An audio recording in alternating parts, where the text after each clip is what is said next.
มาพี่น้องมื้อนี้คำปานกาซีอินดีเนาะ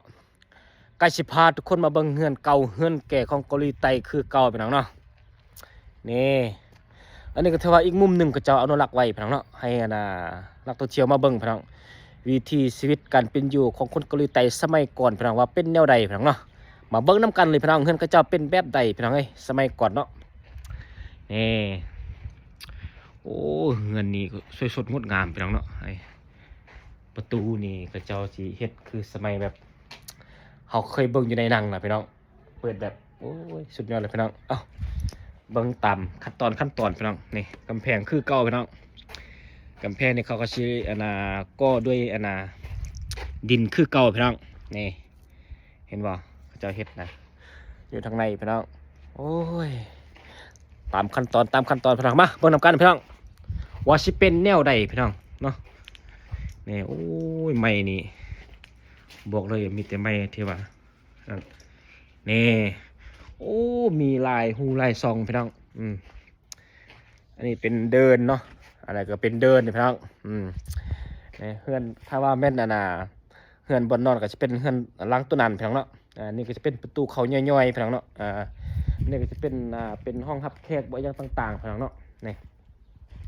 เฮือนกับเฮือนเก่าเฮือนแก่พี่น้องกับแพงก็เจ้าเฮ็ดแบบโอ้พี่น้องคักเว้ยโอ้แน่นี่พี่น้องตามขั้นตอนเนาะนี่เห็นบ่เพิ่นเฮ็ดนะเอาบัดนี้ซอกบอลสิเข้าประตูเฮือนใหญ่เนาะเฮือนบอลที่ว่าคนอยู่ว่าซั่นซะ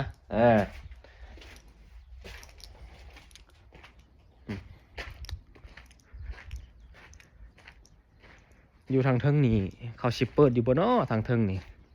ให้คนมาเที่ยวชมเนาะแต่ว่าตอนนี้กำปั้นเอาทางในกำแพงนี่ก่อนในเฮือนใหญ่ๆเนาะป้าโคตรงามเลยพี่น้องโคตรงามเลยแต่เพิ่นบ่เปิดติเพิ่นเปิดพี่น้องเนาะแต่ว่ากำปั้นบ่ขึ้นดอกเพราะว่ามันบ่มีผู้ยามเนาะคันมีผู้ยามเราขึ้นไปนี่ได้อยู่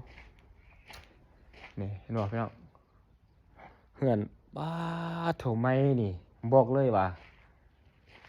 สุดยอดเลยพี่น้องนี่เห็นป่ะ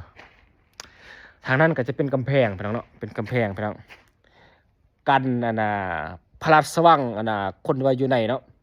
นี่เห็นป่ะประตูยามของทหารพี่น้องโอ้สุดยอดพี่น้องพระราชว่าได้มาสัมผัสนี่โคตรถึงเลยพี่น้องแต่ว่าสไตล์จะคือประเทศจีนพี่น้องแต่ว่ามันบ่คือพี่น้องมันบ่คือพี่น้องมันต่างกัน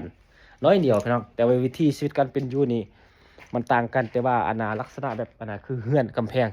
อย่างต่างๆบนอยู่อาศัยนี่มันอยากคล้ายคือกันพี่น้องเนาะเอ้าใครที่ว่ามักคลิปนี้ก็ฝากกดติดตามกดไลค์กดแชร์เป็นกำลังใจให้กับปัดกันสิเนาะบ๊ายบายหมดสุขสุข